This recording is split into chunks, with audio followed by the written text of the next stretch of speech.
voulez perdre l'onction d'Élohim. Et mes amis, je crois que il y a un remplacement qui est en train de se faire dans le monde des esprits, je vous assure. Dieu est en train de remplacer dans le monde spirituel des voix.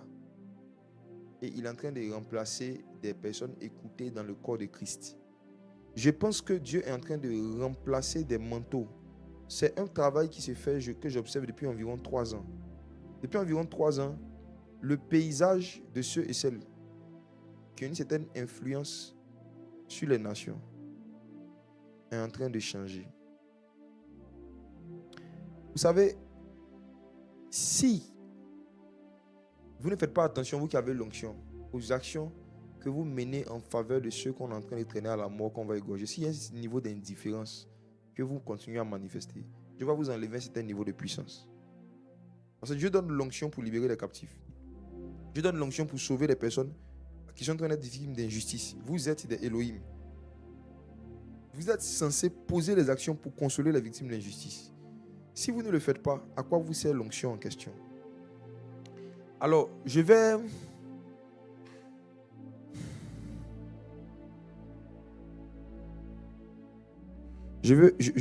vous interpeller sur quelque chose. Je vais vous donner un conseil. Si un jour, Dieu vous accorde la grâce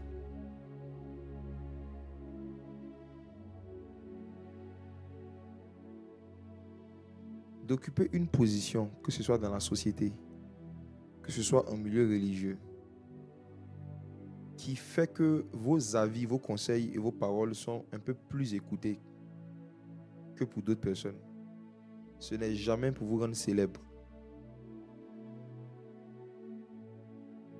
Dieu n'a jamais pour objectif de rendre un de ses enfants célèbre. Et il ne faut jamais aussi qu'un de ses enfants ait cet objectif-là caché quelque part dans son cœur. Quand Dieu a croisé Abraham, il lui a dit une phrase qui est souvent mal interprétée hors de son contexte. Il a dit à Abraham, je rendrai ton nom grand. Il n'a pas dit, je rendrai ton nom populaire.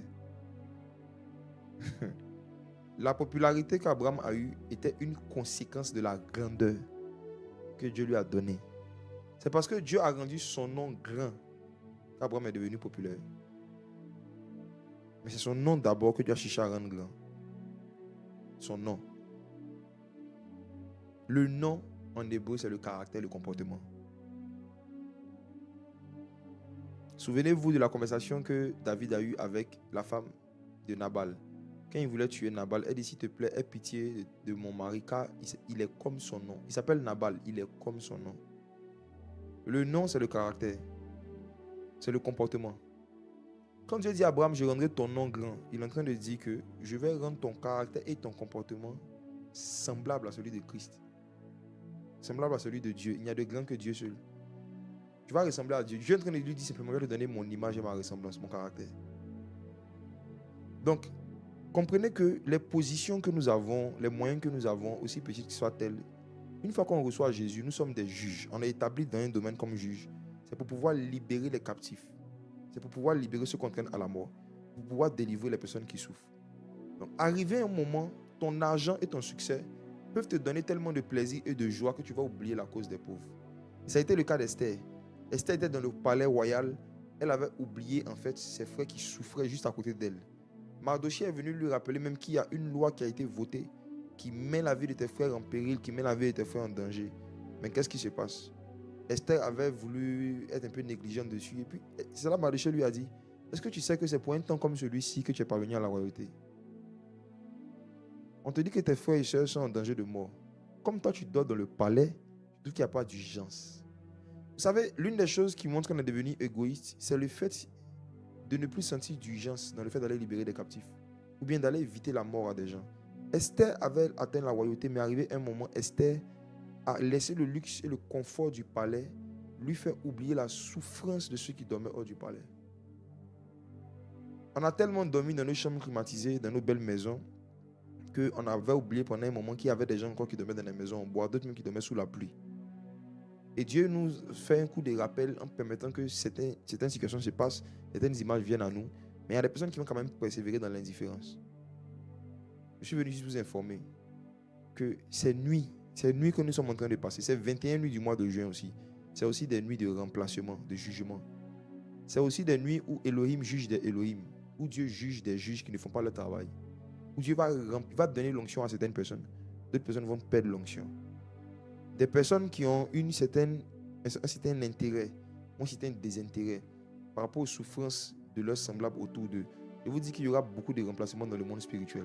Après le 21 juin, certaines églises, certains prédicateurs, leur auditoire va baisser comme ça. Paf. Il y a d'autres que peut-être même on ne connaissait pas qui vont commencer à sortir, vont commencer à être beaucoup suivis. Vous allez voir des nouveaux visages, des nouveaux noms, des personnes que le Saint-Esprit va commencer à utiliser plus puissamment qu'auparavant. C'est comme si dans le monde spirituel, Dieu va récompenser un cœur, une compassion que certains auraient manifesté. Je parle surtout pour la Côte d'Ivoire ici.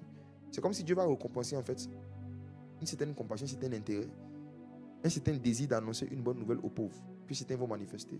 Et Dieu en même temps aussi va aussi sanctionner un certain niveau de méchanceté et d'indifférence. Ça ne va pas se faire publiquement, ça va se faire ressentir spirituellement et dans les fruits et dans les résultats. Dieu va commencer à élever certains, il va abaisser d'autres.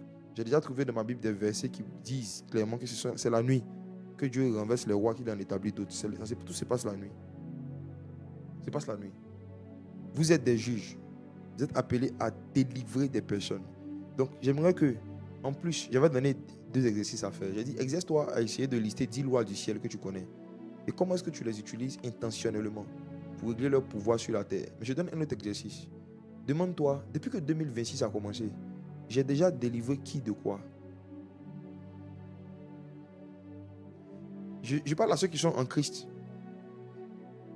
Évaluez-vous, examinez-vous vous-même. Demande-toi, depuis que l'année a commencé 2026, moi j'ai déjà délivré qui de quoi? Il y a certains parmi nous, nous sommes appelés à délivrer des gens de certaines maladies qui les font souffrir. Comment? Soit en priant pour les malades, soit en payant des médicaments, soit en payant l'hospitalisation, payant des opérations.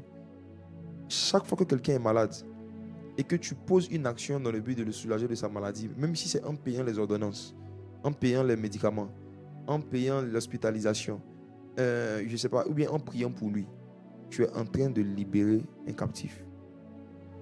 Il y a certains ici qui sont appelés à libérer des gens qui sont captifs des mauvais choix financiers qu'ils ont faits. Ah oui. Il y a des gens qui sont captifs aujourd'hui des mauvais choix financiers qu'ils ont faits, donc qui coulent sous le poids de certaines dettes, ou qui sont dans certaines situations où ils n'arrivent même pas à pouvoir régulièrement, décemment aux besoins de leur famille, parce qu'ils ont fait des mauvais choix, ils ont pris des crédits qu'ils ne devaient pas prendre, ils ont fait des investissements qu'ils ne devaient pas faire, et ils sont devenus aujourd'hui captifs de leur mauvaise gestion financière ou de leur mauvais choix financiers. Et il y a certains parmi vous, Dieu vous a accordé dans un moment de votre vie à être dans une abondance où vous pouvez aider financièrement ces personnes. Chaque fois que tu as aidé quelqu'un, tu vois, à pouvoir subvenir à ses besoins parce qu'il était captif de ses propres mauvais choix, tu as libéré un captif. Donc il y a ceux qui sont au milieu de nous appelés à libérer des captifs financiers, des captifs sociaux, des captifs alimentaires, des gens qui n'arrivent pas à se nourrir régulièrement à cause de leurs mauvais choix financiers. Depuis que l'année a commencé, toi, tu te souviens avoir aidé qui à être libéré de quoi? Il faut que tu te poses la question. Dans quel domaine est-ce que je libère des captifs? Même le fait de prier pour quelqu'un pour chasser les démons, tu libères aussi des captifs. En fait, c'est différentes formes de captivité. La captivité, c'est toute forme de souffrance qui est dans la vie de quelqu'un dont il n'a pas les moyens de se libérer et qui fait qu'il ne peut pas vivre la vie en abondance. Il y a un niveau de joie et de paix qu'il ne peut pas avoir. Et donc, il y a beaucoup de facteurs dans la vie qui peuvent venir mettre quelqu'un dans une forme d'esclavage, de captivité. Mais vous êtes des juges, vous êtes des Elohim. Vous qui avez Jésus, vous les fils de Dieu, vous avez forcément dans un domaine la capacité de pouvoir libérer quelqu'un qui est captif de quelque chose. Frères et sœurs, pensez-y cette nuit. Ne continuez pas à vivre une vie humaine ou une vie chrétienne où la majorité de vos rêves, de vos ambitions et de vos sujets de prière ne vous concernent que vous seuls. Vous êtes des dieux. Vous n'êtes pas des mendiants de bénédiction, des mendiants de prophétie. Vous êtes des dieux. Vous êtes des juges. Vous êtes des Elohim. Vous êtes des personnes qui doivent apporter des jugements quelque part. Certains parmi vous, c'est vos familles que vous devez libérer. Il y a des démons qui sont dans vos familles. Il y a des vices dans certaines familles. Il y a des familles où il y a l'alcoolisme. Les papas étaient alcooliques, le grand-père était alcoolique, les enfants aiment l'alcool. Vous devez mener des combats dans le jeûne et dans la prière pour qu'il y ait un dégoût et un désir